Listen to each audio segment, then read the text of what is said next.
اللہ نور السماوات والارض مثل نوره كمشكاة فيها مصباح۔ اور سورہ مائدہ میں فرمایا یا ایھا الرسول بلغ ما انزل الیک من ربک۔ السلام علیکم ورحمۃ اللہ وبرکاتہ۔ میں ہوں آپ کا میزبان فضل رحمہ رحمانی۔ آج مورخہ 31 اگست ہے۔ پیش ہے دوربین کی تازہ ترین پیشکش۔ آج دوربین کے اہم موضوعات ہیں۔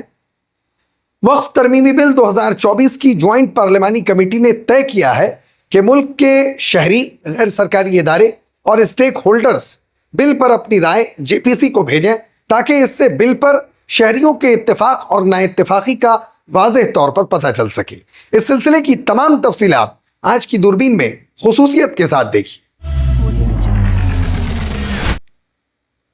آسام اسمبلی میں اب نماز جمعہ کے لیے 2 گھنٹے کی چھٹی نہیں ملے گی۔ اس کی جانکاری وزیر اعلیٰ ہیمنتا بسوا سرما نے دی۔ انہوں نے ایکس پر اپنے پوسٹ میں کہا کہ جمعہ کو 2 گھنٹے کی چھٹی ختم کر کے آسام اسمبلی نے پیداواریت کو ترجیح دی ہے اور نو آبادیاتی بوجھ کے مزید ایک نشان کو ہٹا دیا ہے۔ وزیر اعظم نریندر مودی نے چھترپتی شیواجی مہاراج سے معافی مانگی ہے۔ مانا جا رہا ہے کہ اس سلسلے میں اپوزیشن کے دباؤ کا اثر پڑا۔ تفصیلات میں جانیے اور سمجھیے پورا معاملہ۔ وزیر اعظم کی چھترپتی شیواجی مہاراج سے معافی مانگنے پر کانگریس پارٹی کا کہنا ہے کہ یہ معافی نہیں، ڈھونگ ہے۔ کانگریس نے چھترپتی شیواجی مجسمہ معاملے میں PM مودی کی معافی پر تیکھا حملہ کیا۔ تفصیلات میں مزید جانیے کہ اس سلسلے میں کانگریس پارٹی کا کیا کہنا ہے۔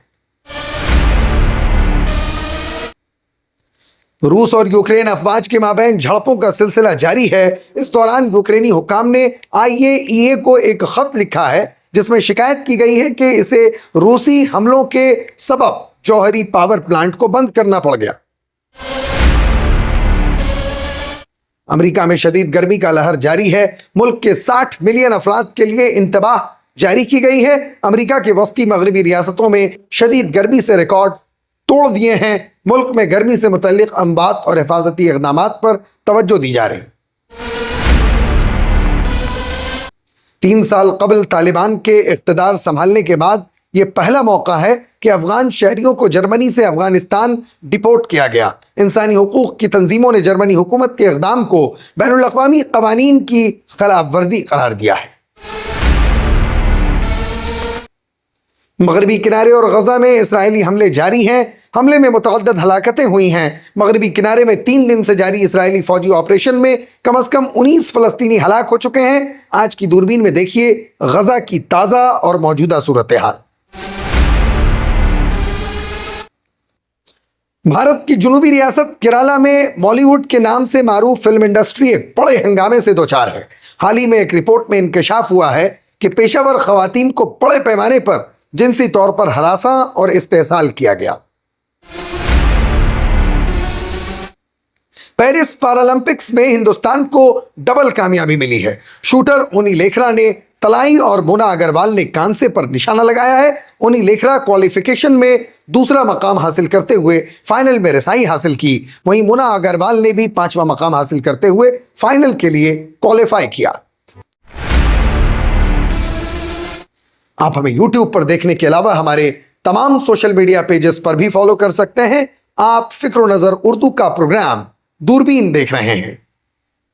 وقف ترمیمی بل 2024 کے لیے تشکیل جوائنٹ پارلیمانی کمیٹی یعنی JPC کی گزشتہ روز دوسری میٹنگ ہوئی جو انتہائی اہم ثابت ہوئی۔ JPC کی میٹنگ میں وقف قانون پر عام لوگوں سے مشورہ طلب کرنے کا فیصلہ ہوا جو کہ ایک اہم پیش رفت ہے۔ اس کے لیے فون نمبر اور لوک سبھا سیکریٹریٹ کے ویب سائٹ کا لنک جاری کیا گیا ہے۔ وقف ترمیمی بل معاملے میں تشکیل JPC کی پہلی میٹنگ جب 22 اگست کو ہوئی تھی تو کمیٹی کے چیف جگدمبکا پال نے کہا تھا کہ سبھی حصے داروں کی بات سنی جائے گی اور مسلم ماہرین سے بھی مشورہ کیا جائے گا، لیکن اب وقف قانون پر عام لوگوں کی رائے مانگ کر وسیع پیمانے پر غور و خوض کا راستہ ہموار کیا گیا ہے۔ لوک سبھا سیکریٹریٹ کی طرف سے جاری پریس ریلیز میں کہا گیا ہے کہ کمیٹی چیف جگدمبکا پال نے عام طور سے عوام اور خاص طور پر غیر سرکاری اداروں، ماہرین، اسٹیک ہولڈرز اور تنظیموں سے نظریات و مشورے والے ارزداشت مدعو کرنے کا فیصلہ کیا۔ کمیٹی کو تحریری عرضداشت پیش کرنے کے خواہش مند لوگ 2 کاپیاں انگریزی یا ہندی میں جوائنٹ سیکریٹری یعنی JM، لوک سبھا سیکریٹریٹ، کمرہ نمبر 440، سنسدیہ سوندھ، نئی دہلی 110001، ٹیلی فون نمبر 23035 اور 2303440، فیکس نمبر 230177709 کو بھیج سکتے ہیں۔ کیف میں جنرل اسٹاف کے مطابق اس وقت یومیہ بنیادوں پر 200 سے زائد جھڑپیں ہو رہی ہیں۔ سب سے بھاری لڑائی مشرقی ڈونیٹسک خطے میں پورکرسک کے مقام پر جاری ہے، جہاں ان دنوں روسی افواج نے چڑھائی جاری رکھی ہوئی ہے۔ اطلاع ہے کہ کارلوکا نامی شہر میں روسی فوج نے اپنا پرچم لہرا دیا ہے۔ کرسک کے خطے میں بھی مختلف رپورٹوں موصول ہوئی ہیں۔ کچھ رپورٹوں کے مطابق روسی افواج نے اسٹریٹجک اہمیت کے حامل شہر کو ریونیو پر قبضہ کر لیا، تاہم چند ذرائع کے مطابق اس مقام پر لڑائی ابھی جاری ہے۔ یوکرین کا دعویٰ ہے کہ روسی افواج دانستہ طور پر توانائی کی پیداوار سے متعلق تنصیبات کو نشانہ بناتی ہیں۔ اب تک روس مختلف حملوں میں کوئلے، گیس اور پانی کے کئی پلانٹس کو تباہ کر چکا ہے، تاہم کسی جوہری پلانٹ کو براہ راست نشانہ نہیں بنایا گیا۔ امریکہ کے وسطی مغربی ریاستوں میں اس ہفتے شدید گرمی نے ریکارڈ توڑ دیے ہیں۔ امریکی نیشنل ویدر سروس NWS نے اس صورتحال کے پیش نظر 60 ملین سے زائد لوگوں کے لیے انتباہ جاری کیا۔ خبروں کے مطابق شکاگو، ڈیس مائنز اور ڈوپیکا جیسے شہر اس وقت شدید گرمی کی لپیٹ میں ہیں۔ NWS نے عوام کو مرطوب موسم اور نمی سے متعلق خطرات کے بارے میں آگاہ کیا۔ وسطی مغربی ریاستوں میں شدید گرمی کے اثرات کو کم کرنے کے لیے کئی عوامی شیلٹرز قائم کیے گئے ہیں۔ ان شیلٹرز کا مقصد لوگوں کو گرمی کی شدت سے محفوظ رکھنا ہے۔ امریکہ میں ہر سال شدید گرمی کی وجہ سے تقریباً 1220 افراد کی موت ہو جاتی ہے، جو کہ موسمی حالات سے متعلق سب سے بڑی ہلاکتوں میں شامل ہے۔ امریکی نیشنل ویدر سروس نے شہریوں کو مشورہ دیا ہے کہ وہ گرمی کے اثرات سے بچنے کے لیے حفاظتی تدابیر اپنائیں اور عوامی شیلٹرز کا استعمال کریں تاکہ کسی بھی ممکنہ نقصان سے بچا جا سکے۔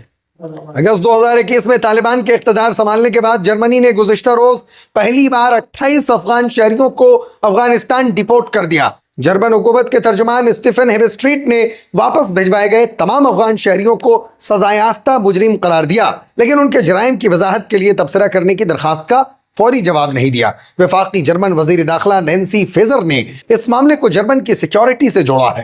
جرمنی کے طالبان کے ساتھ سفارتی تعلقات نہیں ہیں، جس کی وجہ سے برلن حکومت کو کابل میں حکمرانوں کے ساتھ روابط کے لیے دیگر ذرائع کا استعمال کرنا پڑتا ہے۔ تاہم اس بات کا امکان نہیں دیکھا جا رہا ہے کہ جرمن حکومت کے تازہ اقدام سے جرمنی اور طالبان کے درمیان تعلقات کو وسعت ملے گی، خاص طور پر گزشتہ ہفتے افغانستان میں متعارف کرائے گئے ان قوانین کے بعد جن میں عورتوں کے لیے گھر سے باہر اپنا چہرہ، جسم اور آواز چھپانا لازمی قرار دے دیا گیا ہے۔